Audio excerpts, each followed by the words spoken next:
Ang taong halos magpaluhod sa akin, ang akala niyang siya ang bida sa kwento ng panloloko, ay ngayon nanginginig sa takot sa harapan ko.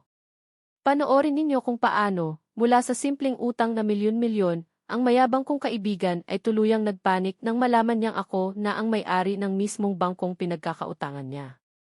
Hindi niya inakala. Ako si Alexa. Bilang isang babaeng nasa simula pa lang ng kanyang karera, at madalas mapuri sa aking itsura, marami ang nagsasabi na ang buhay ko ay tila ba perpekto. Hindi ako galing sa angkan ng mayayaman, pero malaki ang halaga ng pagiging masipag sa akin. Ibinuhos ko ang aking oras at talento sa larangan ng pananalapi. Naging isang matagumpay akong financial analyst at masasabi kong mayroon na akong sapat na ipon mula sa aking pagpupursige at tiyaga. Mahalaga sa akin ang bawat sentimong pinaghirapan ko, at dahil dito, lalo kong natutunang pahalagahan ang halaga ng pera at paggawa ng matalinong desisyon pagdating sa pinansyal. Malaki ang respeto ko sa trabaho at sa mga taong may matibay na prinsipyo. Buong puso kong pinaniniwalaan na ang pagtulong sa kapwa at ang pagkakaroon ng malasakit ay mahalaga. Kaya nga, bukod sa trabaho, mahalaga rin sa akin ang mga koneksyon at pagkakaibigan. Naglalaan ako ng oras para sa aking mga kaibigan at laging handang tumulong sa abot ng aking makakaya. Hindi ko inakala na ang pagiging matulungin ko ang magiging susi sa isang malaking paghihiganti. Dito pumapasok si Leo. Siya ang itinuring kong matalik na kaibigan mula pa noong kolehiyo. Anak siya ng isang prominenteng pamilya, ang mga De La Cruz, na kilala sa kanilang angkan na mayaman na. Lumaki siya sa karangyaan, at ang pangalan ng kanilang pamilya ay sapat na para magbukas ng maraming pinto sa kanila. Sa simula, hinangaan ko siya dahil sa kanyang kumpiyansa at sa tila walang katapusang koneksyon ng kanyang pamilya. Iba siya sa akin, ako ay mas focused at ambisyosa, samantalang siya ay tila ba nabubuhay lang sa araw-araw na walang gaanong pinagkakaabalahan. Madalas kaming magkwentuhan tungkol sa aming mga pangarap. Ako, gusto kong patunayan ang aking sarili sa mundo ng pananalapi na hindi kailangan ng angkan para umangat. Siya naman, lagi lang sinasabi na gusto niyang magtayo ng sariling negosyo, pero laging nauwi sa paggastos ng pera ng pamilya niya. Naging madalas na tagapakinig niya ako sa tuwing may brilliant idea siya na magtatayo siya ng kung anong negosyo, at ako naman, bilang kaibigan, ay sumusuporta.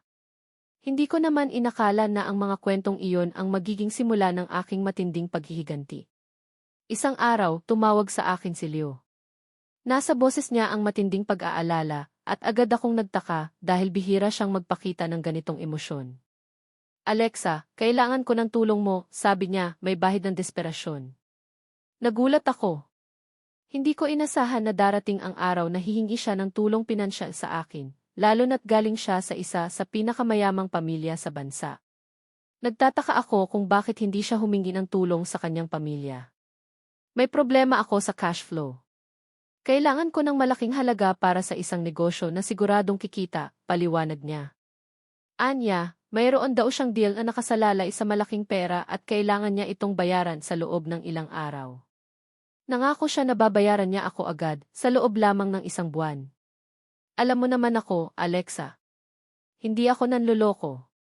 Mayaman kami, sabi pa niya, na tila ba ang apelyido niya ang magiging garantiya ng kanyang pangako. Tila ba mayroon siyang kakaibang kislap sa mga mata na hindi ko pa noon napapansin. Dahil sa tiwala ko kay Leo at sa tagal ng aming pagkakaibigan, pumayag ako. Hindi ako nag-atubiling humugot ng malaking halaga mula sa aking mga ipon. Malaking pera ito para sa akin, halos kalahati ng aking naipon sa loob ng ilang taon kong pagtatrabaho. Nag-usap kami sa isang coffee shop at nangako siya ng napakataas na interes, lampas pa sa interes ng bangko, para mas lalo akong kumbinsihin. Binigyan ko siya ng tseke at nakita ko ang relief sa kanyang mukha. Niyakap niya pa ako at nagpasalamat ng paulit-ulit. May kaunting pag-aalinlangan ako noon dahil sa hindi niya malinaw na pagpapaliwanag tungkol sa negosyo. Hindi niya binanggit kung anong klaseng negosyo at kung anong mga kasama niya. Pero ipinagsawalang bahala ko ito. Nagtiwala ako sa kanya bilang isang kaibigan. Naisip ko, matalik ko siyang kaibigan, hindi niya ako lolokohin. Pero sa kaibuturan ng aking puso, mayroon akong nararamdamang kaunting kaba. Tila may nagtatanong sa loob ko, tama ba ang desisyong ito? Bakit tila ang bilis niyang umagri sa interes na lampas sa bangko? Mayroong isang bagay na hindi tugma, ngunit pinili kong baliwalain. Lumipas ang isang buwan at walang balita mula kay Leo. Hindi na siya nagpaparamdam. Nagpadala ako ng text message, ngunit hindi niya sinasagot. Tinatawagan ko siya, pero lagi itong nakapatay o di kaya ay nagre-ring lang ng matagal. Nag-umpisa na akong mag-alala. Hindi ito ang Leo na kilala ko. Hindi siya nagiging ganito. Naalala ko ang kanyang pangako na agad niya akong babayaran. Nang sa wakas ay sumagot siya sa tawag ko, naging magaspang ang boses niya. Relax ka lang, Alexa. Hindi mo ba nakikita na busy ako? Sabi niya na parang ako pa ang may kasalanan. Nag-alala ako pero pinilit kong maging kalmado. Sinabi niya na pending pa ang deal at may kaunting problema lang sa pamilya kaya hindi pa siya makabayad. Nagbigay siya ng kakaibang dahilan, may namatay na malapit na kamag-anak kaya nalilibang ang mga pera ng pamilya. Pinilit kong intindihin kahit na may bahid ng pagdududa ang mga paliwanag niya. Ang mga salita niya ay tila scripted at hindi natural. Nagsimula siyang magbigay ng mga maliit na pagbabayad, sapat lang para hindi ako tuluyang mawala ng pag-asa, pero hindi nito nasasakop ang interes, lalo na ang pangunahing utang. Parang niloloko niya lang ako. Kapag nagkikita kami, panay ang salita niya tungkol sa malaking kikitain niya at sa kung paano niya papantayan ang aking naibigay. Ang kanyang ngiti ay tila mas lumalapad sa tuwing binabanggit niya ang salitang kikitain na parang isang misteryo na alam niya lang. Ang mas masakit pa, nagsimula siyang mag-iba ng trato sa akin. Dati, pantay kaming nagkukwentuhan at nagbibiruan. Ngayon, para bang minamaliit niya ang aking financial success. Maliit lang naman yan, Alexa, kumpara sa kung ano ang meron kami, sabi niya minsan, na tila ba ang aking mga pinaghirapan ay walang halaga kumpara sa kanilang angkan. Naramdaman ko ang pagkaasar. Hindi ko maintindihan kung bakit niya kailangan gawin iyon. Para akong tanga na pinaghihirapan ang bawat sentimo samantalang siya, ayaw bayaran ang utang niya. Habang tumatagal, mas lalo kong nararamdaman ang pagkadismaya. Ang dating tiwala ko sa kanya ay unti-unting nawawala. Ang bawat pagtawag ko sa kanya ay nagiging mas mahirap. Hindi na siya sumasagot sa akin ng maayos. Ang dating masayahin naming pagkakaibigan ay napalitan ng awkwardness at tension. Ramdam ko na mayroong mali at unti-unti kong naiintindihan na ang kanyang mga pangako ay mga hungkag na salita lamang. Ang bawat salita niya ay tila nakaplano na para makalusot. Ang unti-unting pagkadismaya ko kay Leo ay mabilis na nauwi sa matinding galit. Nang makita ko ang mga post niya sa social media, mga litrato ng mga mamahaling bakasyon sa ibang bansa, bagong sports car, at mga party na kasama ang mga socialite, para akong binuhusan ng malamig na tubig. Paano niya nasabing may problema siya sa pera habang nagpapakasasa sa luho? Ang inutang niya sa akin, na halos kalahati ng aking ipon, ay tila baliwala lamang sa kanya. Nagpost pa siya ng litrato na may thumbs up symbol at kumikindat na mukha, na tila ipinagyayabang ang kanyang kasaganahan, na parang sinasabi na niloloko ko lang kayo. Direkta ko siyang tinawagan. Leo, paano mo nagawa yan? Saan galing ang pera mo? May utang ka pa sa akin. Sigaw ko, hindi ko na napigilan ang sarili ko. Naging tahimik siya sa kabilang linya, at pagkatapos ay sumagot siya ng mayabang. Anong paki mo sa pera ko, Alexa? Hindi ba't sinabi ko nang babayaran kita? Bakit mo ako minamadali? Ganyan ba ang trato mo sa isang kaibigan? Ang boses niya ay may bahid ng pagtawa na parang sinasadya niya akong asarin. Ang sagot niya ay lalong nagpainit ng aking ulo. Kaibigan? Sa tingin mo ba ganyan ang kaibigan? Nagpakasasa ka sa luho samantalang ako, hirap na hirap sa mga pinaghirapan ko, tapos babaliwalain mo lang. Narinig ko ang matindi niyang pagtawa. Huwag kang OA, Alexa.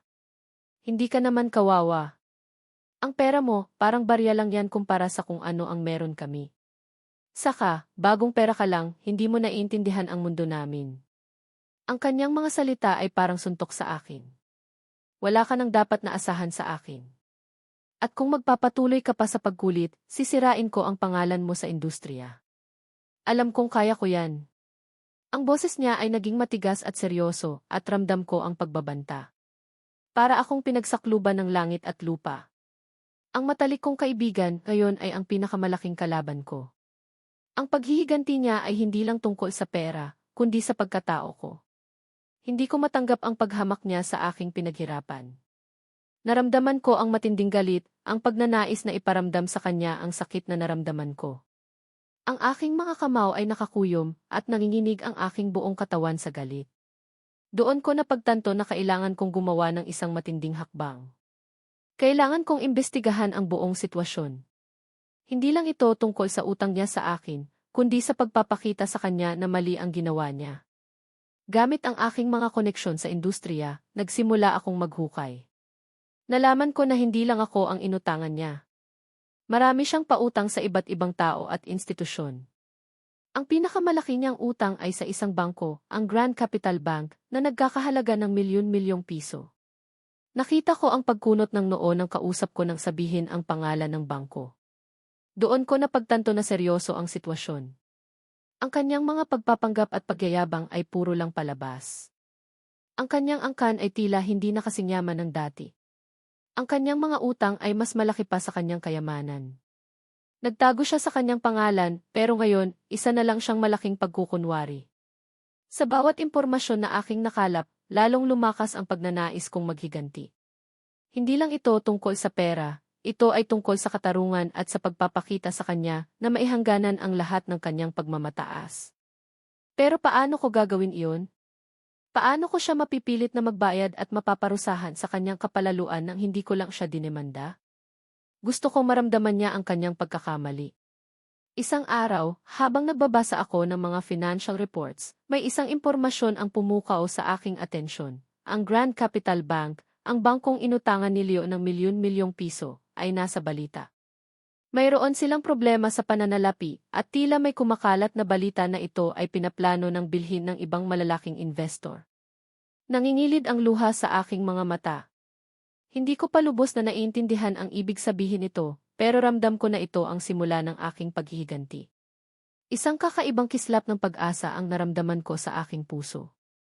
Naaalala ko ang mga matinding pagpupursigi ko sa pag-aaral, ang mga gabing hindi ako natutulog para mag-aral. Naalala ko ang bawat sakripisyo ko para makapag-ipon ng sapat na pera. Napahampas ako sa mesa. Ito na ang pagkakataon ko. Kinontak ko ang aking mga kaibigan sa industriya, mga kasamahan na nakasama ko sa maraming matagumpay na proyekto. Naglatag ako ng isang detalyadong plano, isang plano na magbibigay sa akin ng kontrol sa sitwasyon. Ang plano ay tila isang chess game at kailangan kong maging master sa bawat galaw. Sa tulong ng aking mga koneksyon at ng aking sariling ipon na pinagsama sa strategikong investment, sinimulan ko ang isang lihim na pagkuha ng mga shares ng Grand Capital Bank. Hindi naging madali. Kinailangan kong gamitin ang lahat ng aking kaalaman at abilidad sa pananalapi. Bawat galaw ko ay maingat at kalkulado.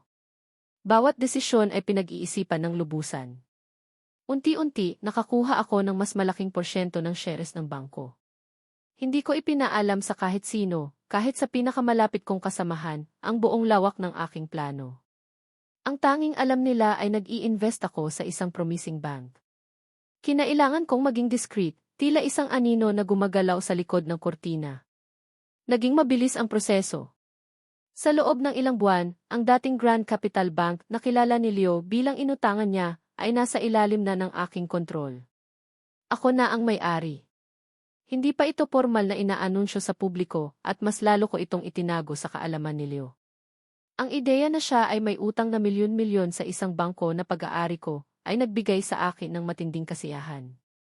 Ang dating pang-aapi niya sa akin, ang kanyang mga panloloko at pagmamataas, ay magbabayad na sa wakas. Ang pangyayaring ito ay nagpatunay sa akin na ang kapalaran ay may kakaibang paraan ng pagpapabagsak sa mga taong mapagmataas. Ang kanyang kasakiman ang naghatid sa kanya sa kanyang sariling bitag. Hindi nagtagal, dumating ang araw ng paghaharap.